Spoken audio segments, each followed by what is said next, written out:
kettle foods.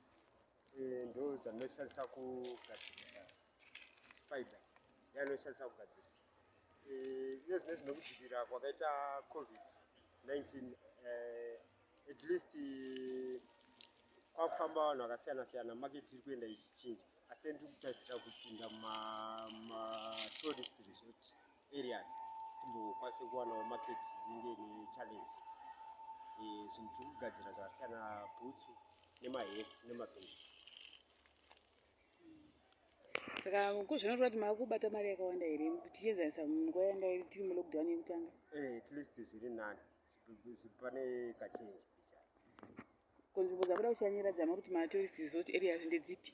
Ndetinoda kumboshanyira nzvimbo dzakaita sana Vic Falls, naRezhou, nana Kariba kana Mwari akugwinyisa kusvika nzvimbo dzakaita seidzodzo.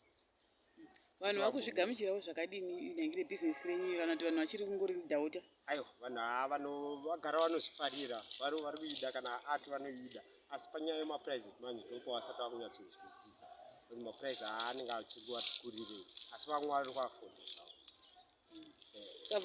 Takabva kumbokuita interview pane vakambotomboona here kuti vakauya vachitenga bhutsu vachitenga mabhegi enyu? Ndinotenda pane vamwe vanhu vakatombouya vachitenga through